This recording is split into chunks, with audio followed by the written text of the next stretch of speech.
আমার ব্যক্তিগত চরিত্র খননের চেষ্টা করেছেন।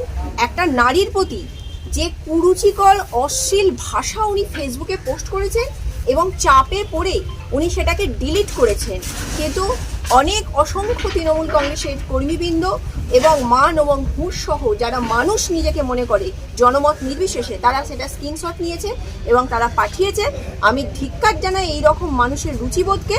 প্রত্যেকটা মানুষেরই মনে রাখা উচিত সে একটা মহিলার গর্ভ থেকে সন্তান জন্ম লাভ করে, মহিলার গর্ভ থেকে জন্ম নিয়েছে। আমিও একজন জননী, আমারও সন্তান আছে। কোনো মাকে, কোনো মহিলাকে এই ভাষায় আক্রমণ করা যায় কি না, যে নিজেকে সাহিত্যিক বলে, আমার এটা জানা নেই। তাই আমি আমার পরিবারের হয়ে, আমার সাথে বলাগড় ব্লকের দেখছেন সবাই এরা জনপ্রতিনিধি, নির্বাচিত প্রতিনিধি, মানুষ আমার সাথে আছে, দলের সমর্থন আমার সাথে আছে। আমি এই কুৎসা অপপ্রচারের বিরুদ্ধে আজকে থানায় লিখিত আকারে আমি অভিযোগ জানিয়েছি। আমি যদি দুর্নীতি করি আমার বিরুদ্ধে ব্যবস্থা হোক। আপনারা নিজেরা এখানে তদন্ত করুন কে দুর্নীতির সাথে যুক্ত আর কে যুক্ত নয়। এটা নয় তো মনোরঞ্জন ব্যাপারী বিরোধী কোনো রাজনৈতিক দলের কাছে বিক্রি হয়ে গেছেন, পারচেস হয়ে গেছেন।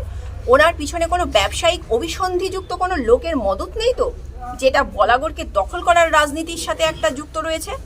আমরা আশঙ্কা বোধ করছি উনি নিজেই কাজ করছেন, নিজেই পোস্ট করছেন, নিজেই কুৎসা করছেন, নিজেই লাফাচ্ছেন।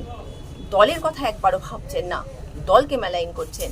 এখনো সময় আছে, নিজেকে সংশোধন করুন। এটা দলের তরফ থেকে, আপামর জনগণের তরফ থেকে অনুরোধ রইল। আমার আঘাত লেগেছে, আমার পরিবার আক্রান্ত হয়েছে, আমি নিজে অসম্মানিত হয়েছি, তাই আমি পুলিশের প্রশাসনের কাছে শরণাপন্ন হয়েছি। আপনার বিরুদ্ধে অভিযোগ যেটা করলেন এটা কি দলের শীর্ষ নেতৃত্ব বা কাউকে জানানো হয়েছে বা জানিয়েছেন? দেখুন, এই বিষয়ে দলই বলবেন। জেলার অনেক নেতৃত্ব রয়েছেন, তাদেরকে প্রশ্ন করা, তারা উত্তরটা দেবে। আমি আমার এখতিয়ারের বাইরে উত্তর দিতে পারি না। আপনার বিরুদ্ধে মনোরঞ্জন ব্যাপারী আরো একটা কথা, মানে এক পা এগিয়ে দলের বিরুদ্ধে বলেছেন, জাস্টিস গাঙ্গুলিকে প্রেজ করে উনি বলেছেন কি জাস্টিস গাঙ্গুলি দুর্নীতিগ্রস্ত মানে জম, তাহলে কি উনি দলের বিরুদ্ধে কাজ করছেন? এটা ওনার ব্যক্তিগত ব্যাপার। আমি ওই মানুষটা সম্পর্কে কি বলতে পারি? আপনারা নিজেরাও বুঝতে পারছেন তিনি কি বলছেন। কখন সকাল হয় কখন রাত হয় যার জ্ঞান নেই, সে কাকে কি বললো, কাকে কি ভাবলো, তাতে আমাদের বিন্দুমাত্র মাথা ব্যথা নেই। আপনার বিরুদ্ধে বারেবার আক্রমণটা কেন হচ্ছে? আমাকে করবে না তো কি বুথের কোনো নেত্রীকে করবে? আমাকে করলে টাইম লাইনে আসা যাবে। আমি পুরাতন রাজনৈতিক কর্মী।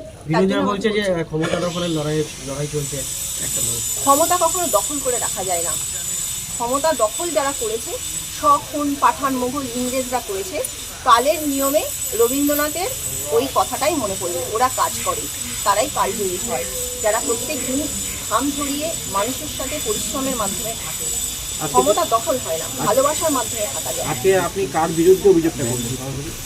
আমি মনোরঞ্জন ব্যাপারীর বিরুদ্ধে এবং তার সাকরেদদের বিরুদ্ধে অভিযোগ করলাম।